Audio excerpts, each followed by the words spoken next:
اپنے خرچ سے نکلتے ہیں اور کسی سے اپنا کھانا خود بناتے ہیں اور خود کھاتے ہیں. اسی لیے اس سے دین زیادہ پھیلا.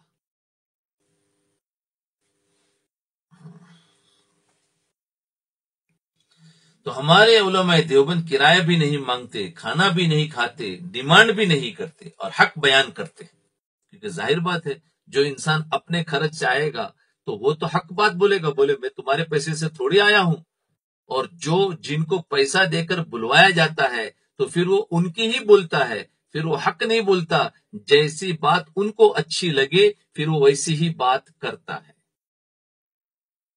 جی الحمدللہ ہم بھی علماء دیوبند کے فرزند ہیں. اگر کوئی دیتا ہے اور حق بات کہنے کی وجہ سے بند کر دے تو بند کر دے، ہمیں اس سے کوئی پرواہ نہیں ہے. اس لیے کہ ایک راستہ بند ہوگا، اللہ ہزاروں راستے کھولتے ہیں. اللہ کے پاس دینے کا ایک راستہ نہیں، لیکن بات تو حق کی کریں گے، چاہے اچھی لگے یا بری لگے. کسی کی وجہ سے خریدے نہیں جاتے ہیں کہ کوئی پیسہ دیتا ہے تو چلو اب ان کے موافق بات کرو. بات تو اسلام کی اور دین کی پکی کریں گے.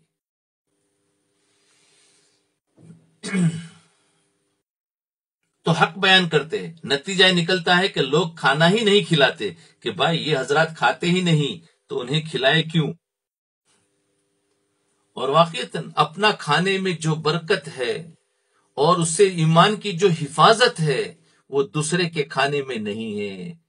اسی لیے جماعتیں جو جاتی ان کو ہدایت دی جاتی ہے، بولے کوشش تو یہ کرو کہ کسی کا کھانا مت کھاؤ، اپنا پکا کر خود کھاؤ. کیوں کہ جو دعوت کرنے والے ہوتے ہیں مسلمان ہے، کیا ایمان ہے، کیا اعمال ہے، حیثیت ہے، کیا ایمان ہے، کیا اعمال ہے، اس کھانے کی وجہ سے ہمارے اندر پھر وہ ظلمت بھی آتی ہے. اس لیے ابھی تو ہمارا وہ ایمان نہیں بنا ہے. اس لیے یہ نہیں کہتا ہے کہ بالکل حرام ہے، یہ نہیں کہتا، لیکن جتنا احتیاط کریں گے اتنا فائدہ ہے، اتنا انسان کو بہت نفع ہوتا ہے. کیونکہ دعوت کھانے سے بہت ظلمت آتی ہے. اور آج کل تو ہر ایک کو پسند ہے کہ ہر ایک اگر میری پورا مہینہ دعوت کرے تو میں پورا مہینہ دعوت ہی کھاؤں. تو کھانے میں تو مزہ آ جائے گا، لیکن ایمان جتنا خراب ہوتا ہے اس کی کوئی انتہا نہیں، اتنا خراب ہوتا ہے. اس لیے اپنا گھر کا کھانا جتنا کھائے گا اتنا انسان کے ایمان کی حفاظت زیادہ ہے. کیونکہ ہم جو کھائیں گے ہمارے اعمال، ہمارا وہ انوارات ہوں گے. اب ایک تم دوسرے رشتہ دار ہے لیکن اب ان کی زندگی میں بالکل دین نہیں، ان کا کھانا کھاؤ، کھانا حلال ہے، شریعت اور فتویٰ سب دیں گی، لیکن اس کھانے کے وہ اثرات ہمارے اندر ضرور ہوتے ہیں. اس لیے مجبوراً کھا لیتے ہیں.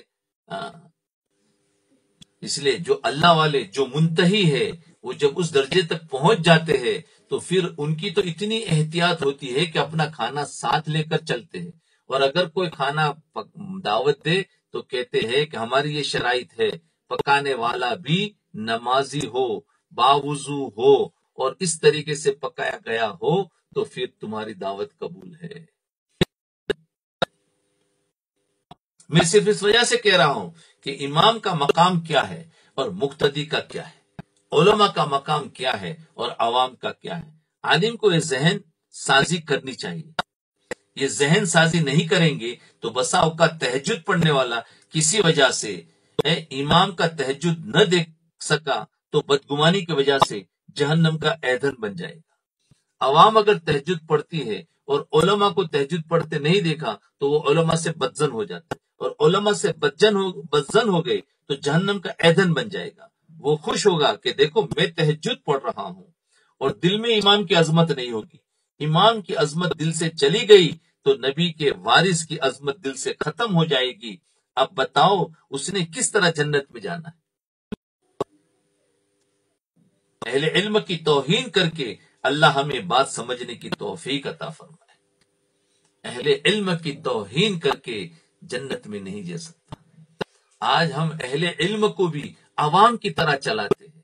ارے اہل علم کا درجہ ملک کے منسٹر سے بھی زیادہ بڑا ہے، لیکن یہ اپنے آپ کو اتنا دبا کے رکھتے ہیں کہ عوام تو ان کے ساتھ میں کھیل کرتی ہے.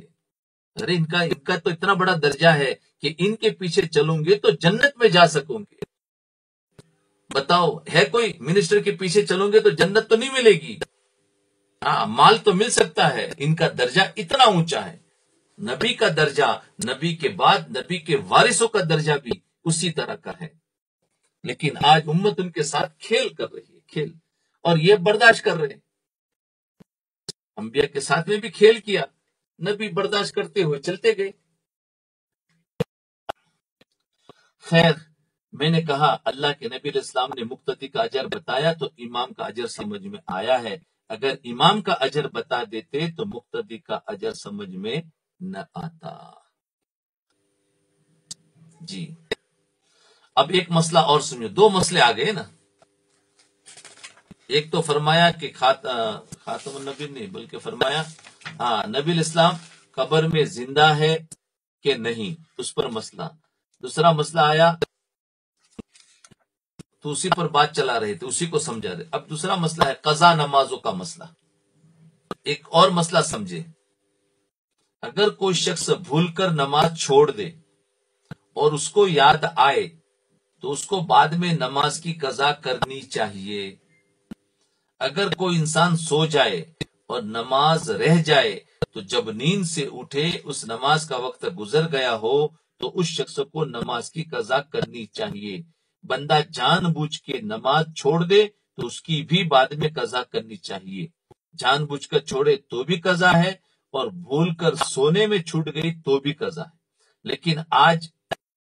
لیکن آج محترمہ ڈاکٹر فرحت ہاشمی، جو ہمارے سرگودا کی ہے اور اب کینیڈا چلی گئی ہے، اس نے وہاں ڈیرا لگا لیا ہے، اس نے ایک مسئلہ بیان کیا ہے، کیونکہ بہت سے لوگ اس کو بھی سنتے ہیں نا، فرحت ہاشمی کی بھی بڑی تعریف کرتے ہیں اور بڑی اس کی باتیں سنتے ہیں۔ وہ سارا کا سارا دین نہیں پھیلا رہی ہے، دین کے اندر بے دینی پھیلا رہی ہے اور ہمیں پتہ بھی نہیں چل رہا ہے۔ دیکھو ان میں سے ایک مسئلہ کیا ہے، وہ کیا بتا رہی، اس نے ایک مسئلہ بیان کیا کہ اگر آدمی سو جائے اور نماز رہ جائے، جب اٹھے اس نماز کا وقت گزر گیا ہو تو اس کی قضا کرے۔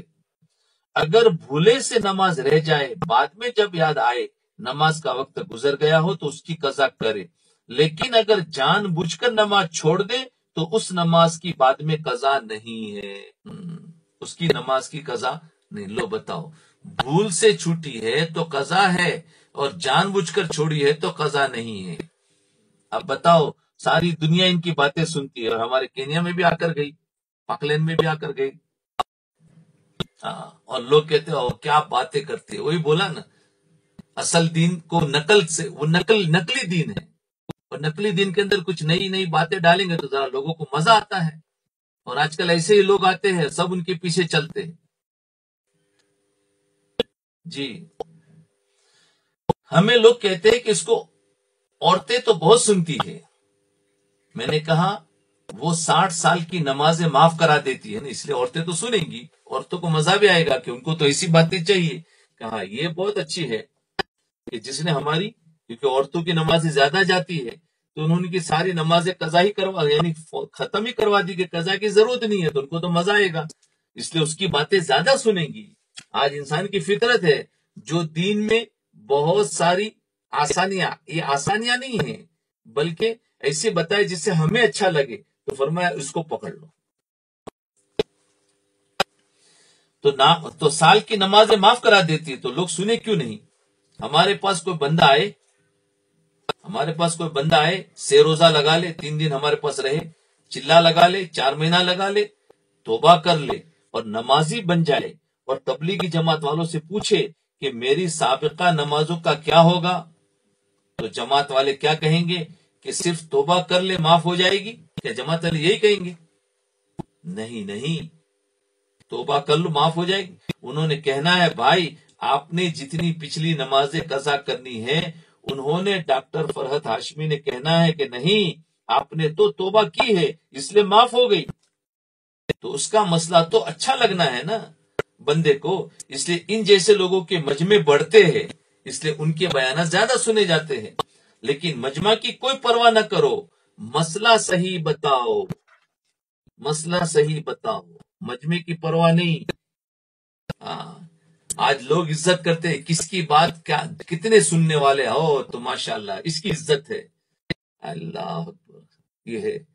ارے کس کی بات کون بات صحیح کر رہا ہے، کیونکہ صحیح کرنے والے کی بات کو سننے والے کم لوگ ہوں گے، اس کے دوست کم ہوں گے، اور غلط بات کرنے والے کے دوست زیادہ ہوں گے، اس لیے کہ ان کو تھوڑی دین پہنچانا، ان کو تو اپنا گروپ بڑھانا ہے۔ اب اس نے دلیل کیا دی، اس ڈاکٹر نے دلیل کیا دی؟ کہتی ہے حدیث مبارکہ میں ہے، رسول اللہ صلی اللہ علیہ وسلم نے فرمایا، دیکھو باطل بھی حدیث سے دلیل دیتا ہے اور حق والے بھی دلیل دیتے ہیں، تو اصل میں جھگڑا قرآن اور حدیث میں نہیں ہے، اصل میں جھگڑا اس کے معانی کو سمجھنے میں ہے۔ جو معانی اپنی مرضی سے سمجھیں گے وہاں پر غلطی کرتے ہیں، جو حدیث کے معانی حدیث سے سمجھیں گے تو پھر وہ صحیح طریقے سے چلتے ہیں۔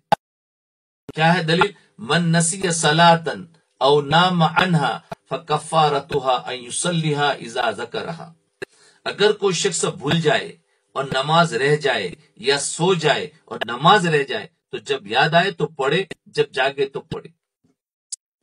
کہتی ہے اس حدیث میں اللہ کے نبی صلی اللہ علیہ وسلم نے یہ نہیں فرمایا کہ جان بوجھ کر نماز چھوڑے تو بعد میں اس نماز کی قضا کرے۔ تو جب اللہ کے نبی نے جان بوجھ کر چھوڑنے پر قضا کی بات کی ہی نہیں ہے، تو میں کیسے کہہ سکتی ہوں کہ نماز جان بوجھ کر چھوڑی ہو تو قضا کرے؟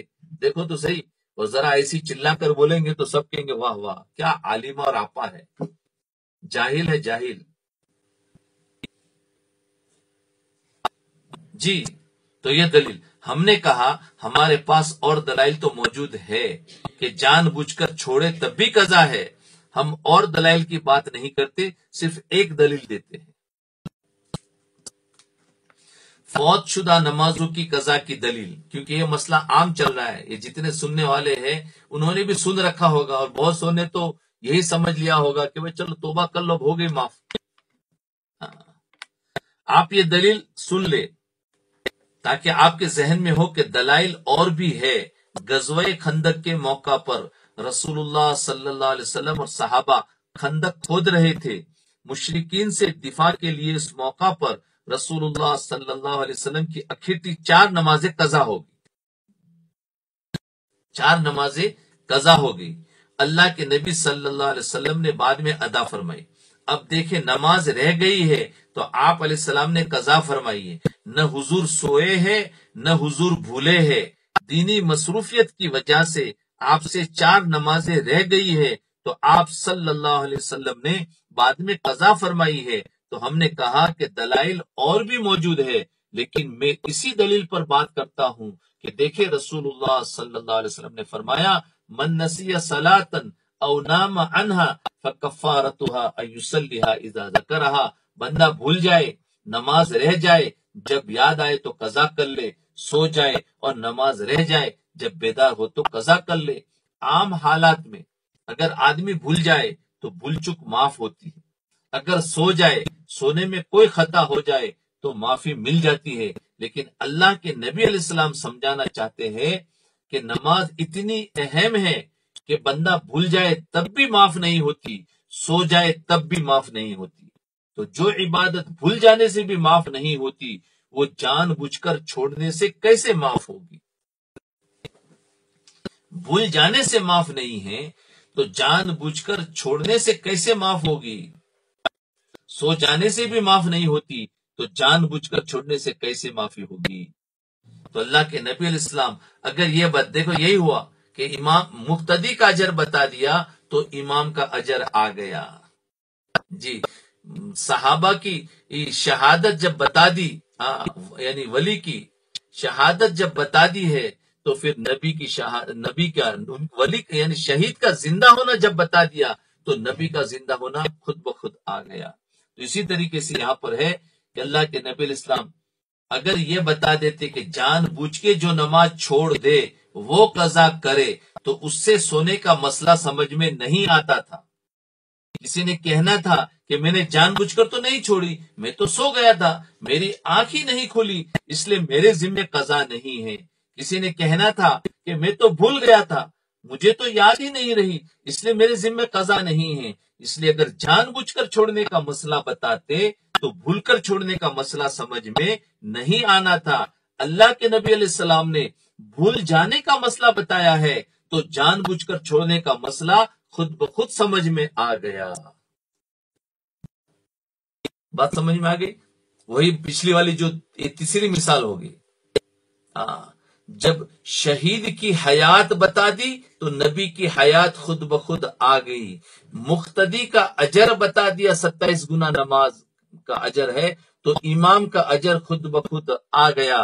اور بھول کر اور سونے والی کی نماز کا قضا جب بتا دیا تو جان بوجھ کر چھوڑنے والی نماز کی قضا خود بخود آ گئی. جی تو دیکھو کہاں سے گھمایا کہاں لا کر بات. تو رسول اللہ صلی اللہ علیہ وسلم نے لفظ ایک فرمایا اور مسئلے دو سمجھائے. دیکھو یہی حدیث ہے. اس حدیث سے انہوں نے کیا لیا کہ قضا نماز توبہ سے معاف ہو جاتی ہے، اور اسی حدیث سے ہم نے لیا قضا نمازیں بھی کرنی ہے جو جان بوجھ کر چھوڑی ہے. تو دیکھو وہی حدیث ہمارے لیے بھی دلیل ہے، ان کے لیے بھی دلیل ہے. ان کی دلیل معنی کو نہیں سمجھے، حدیث کا اوپر کا لفظ لیا. ہماری دلیل یہ ہے کہ نبی ہمیشہ جو شریعت بتاتی ہے نیچے کے اجر کو تو اوپر کا اجر خود بخود سمجھنا ہے. جب بھول کر چھوڑنے کا قضا ہے تو پھر جان بوجھ کر چھوڑنے کی قضا تو ضرور ہوگی. بھول کر چھوڑنے میں اگر معافی ہوتی کہ بھائی نہیں کرنا ہے تو پھر دیکھی جاتی تھی. لیکن اس لیے حدیث کے اندر صراحتاً قضا نمازوں کا ہے. انہوں نے بتایا بہت ساری حدیثیں ہیں، لیکن یہ حدیث سے جواب آپ کو مل گیا. اب ایک مسئلہ اور ہے جو ہمارے اندر چل رہا ہے، یہ نمازوں کا بھی تھا. تو آج کے بعد سب توبہ کر لے کہ نمازیں ہماری جتنی پچھلی گئی ہے اس کی قضا کرنی ہے. یہ دماغ میں سے نکال دے کہ قضا نہیں ہے. دنیا کے تمام علماء حق کا اتفاق ہے، اس میں کوئی اختلاف نہیں ہے. اب ایک اور ہے ایصال ثواب کے بارے میں. ایصال ثواب ایک اور مسئلہ سمجھے. آج ہمارے ہاں بحث چلتی ہے کہ کوئی بندہ قرآن پڑھے اور قرآن پڑھ کر اجر میت کو دے.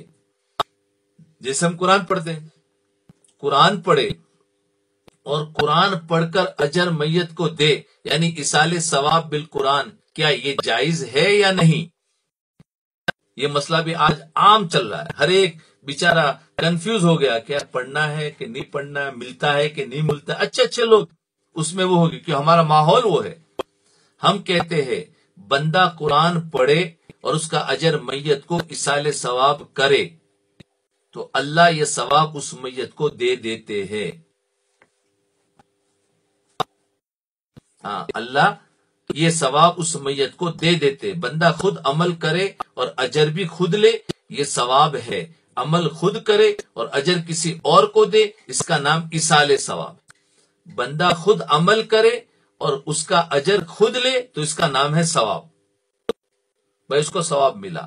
اور بندہ خود عمل کرے اور اس کا اجر کسی اور کو دے تو اس کو کہتے ہیں ایصال ثواب. کسی اور کو دے اس کا نام ایصال ثواب. ایصال کا معنی پہنچانا، ثواب کا معنی ہے اجر. ذرا سمجھے تو ایصال ثواب. ایصال ثواب بالقرآن کی دلیل کیا ہے؟ اب کہتے ہیں قرآن میں لاؤ. دلیل کیا ہے؟ ذرا توجہ سے سنیں. رسول اللہ صلی اللہ علیہ وسلم نے قربانی کے موقع پر ایک جانور ذبح کیا اور فرمایا اللہم ان ھذا عنی وعمن لم یضح من امتی. یہ اللہ یہ میری طرف سے بھی ہے، قربانی کی یہ میری طرف سے بھی ہے اور میری امت میں سے جو قربانی نہ کر سکے اس کی طرف سے بھی ہے. جی اس کی طرف سے بھی ہے. اب بتاؤ رسول اللہ صلی اللہ علیہ وسلم نے یہ دمبا ذبح کر کے اجر اپنی امت کو بھی دیا ہے کہ نہیں دیا؟ حدیث ہے، ظاہر بات دیا ہے. آپ صلی اللہ علیہ وسلم نے گوشت نہیں دیا بلکہ گوشت کا اجر دیا ہے. تو اگر گوشت کا اجر پہنچ سکتا ہے، گوشت کا اجر پہنچ سکتا ہے تو قرآن کا اجر کیوں نہیں پہنچ سکتا؟ سبحان اللہ. دیکھو یہاں پر بھی وہی بات آئی. گوشت کا اجر پہنچ سکتا ہے تو قرآن کا اجر کیوں نہیں پہنچ سکتا؟ اگر رسول اللہ صلی اللہ علیہ وسلم قرآن پڑھتے اس کا اجر بخش دیتے تو اس سے گوشت کا اجر سمجھ میں نہیں آنا تھا، لیکن اللہ کے نبی علیہ السلام نے گوشت کا اصال ثواب بتایا ہے تو قرآن کا اصال ثواب خود بخود سمجھ میں آیا ہے۔ سمجھ میں آ گیا؟ ایک مسئلہ بتا دیا تو دوسرا خود بخود سمجھ میں آ گیا۔ اللہ، تو یہ بات بھی پکی کر لے کہ جو بھی ہم پہنچاتے ہیں اس ثواب اپنے مردوں کو یا اپنے دوسرے زندوں کو، تو وہ اصال ثواب کہا جاتا ہے اور وہ پہنچتا ہے۔ مردوں کو محروم نہ رکھے، ان لوگوں نے تو زندوں کو بھی محروم کر دیا اور مردوں کو بھی محروم کر دیا، تاکہ پڑھنا ہی ختم کر دیا تو مردے کے بیچاروں کو کیا ملے گا؟ بلکہ پڑھنا چاہیے، کچھ صدقہ کرنا چاہیے، اور وہ ان کو ملے گا تاکہ ان کے عذاب قبر دور ہو۔ انہوں نے تو محروم ہی کر دی، تو آج سے دینا شروع کر دے۔ اسی طرح ایک حدیث مبارکہ میں آپ نے سنی ہوگی، حضرت عائشہ رضی اللہ عنہا روایت فرماتی ہے کہ رسول اللہ صلی اللہ علیہ وسلم نے قربانی کے متعلق فرمایا، ما عمل آدمی من عمل یوم النحر احب الی اللہ من احراق الدم۔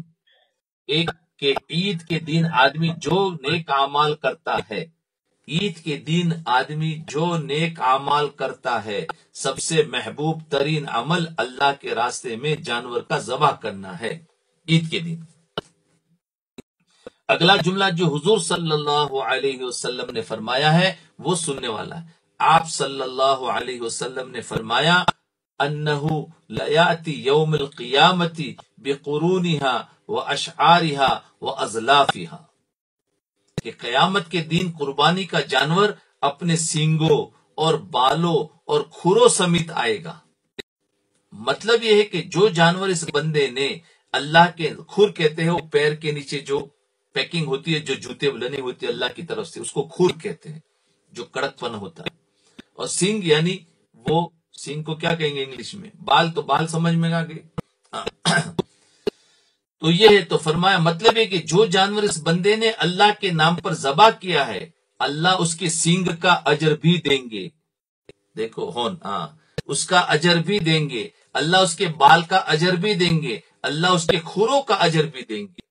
کھر کہتے ہیں وہ پیروں کے نیچے جو کڑک ہڈی ہوتی ہے، جو پایا کھاتے اس میں سے وہ نکالتے ہیں، تو اس کو کہتے ہیں۔ سبحان اللہ۔ تو دیکھو اللہ تعالیٰ نے سینگ کا اجر، بال کا اجر، کھور کا اجر بتایا، جو چیزیں ہم پھینک دیتے ہیں۔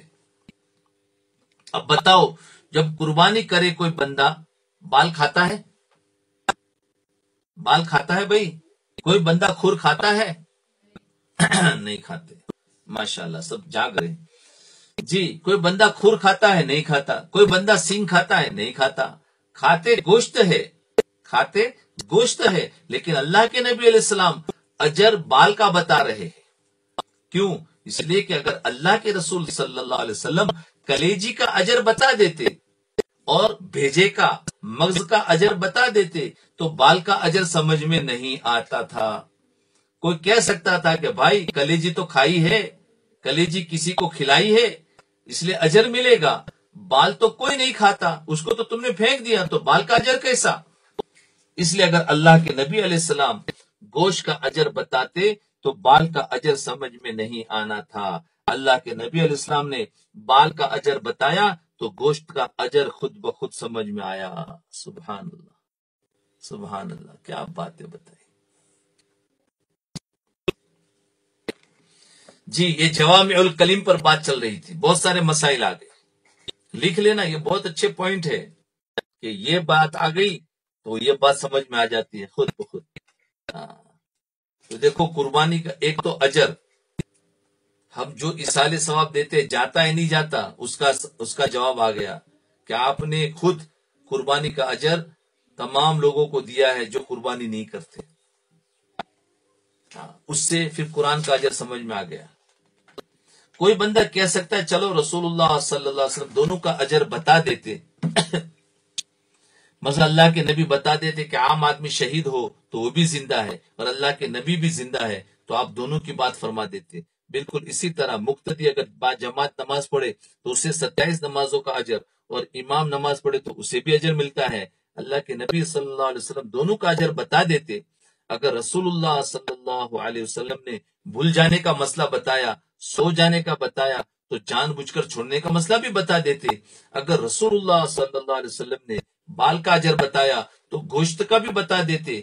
کیا وجہ ہے کہ اللہ کے نبی صلی اللہ علیہ وسلم نے ایک کا ذکر فرمایا، دوسرے کا نہیں فرمایا؟ ایک کا فرمایا، دوسرے کا نہیں، اسی کو کہتے جوامع الکلم۔ اس کا جواب اچھی طرح سمجھ لے کہ اللہ کے نبی علیہ السلام نے فرمایا اوتیت جوامع الکلم، خدا نے مجھے جوامع الکلم دیے ہے۔ اگر ہر مسئلے کے لیے الگ الگ لفظ ملتا تو یہ کلمہ ہوتا، اس لیے ہر مسئلے کے لیے الگ لفظ نہیں دیا، بلکہ لفظ ایک ہے اور مسائل کئی ہے، اسے کلمہ کلم نہیں بلکہ جوامع الکلم کہتے ہیں۔ بس یہاں تک رکھیں، اس کے جوامع الکلم کہتے ہیں۔ اللہ اکبر، اللہ ہمیں بات سمجھا دے، اللہ ہمارے عقائد کو درست کر لے۔ ہمارا عقیدہ بگڑ گیا تھا، کیا تھا کہ بھئی اجر و ثواب نہیں ملتا میت کو، نماز قضا کرنا ضروری نہیں ہے، ہاں یہ سب عقیدے ہمارے بگڑ چکے تھے۔ آج توبہ کرے، صحیح عقیدے پر آ جائے اور ایسی صحبتوں کو چھوڑ دے۔ ہم کسی اور کو تو سمجھا نہیں سکیں گے باتیں، لیکن جو سننے والے ہیں وہ اپنے آپ کو صحیح کر لے، ان کا ایمان ٹھیک ہو گیا، بس دوسروں کی آپ فکر مت کرو، وہ ان کا خدا ہے، وہ اللہ ہی ان سے نمٹے گا۔ ہم نہیں سمجھا سکتے۔ لا الہ الا اللہ محمد رسول اللہ۔ اللهم صل على سيدنا محمد وعلى آل سيدنا محمد وبارك وسلم۔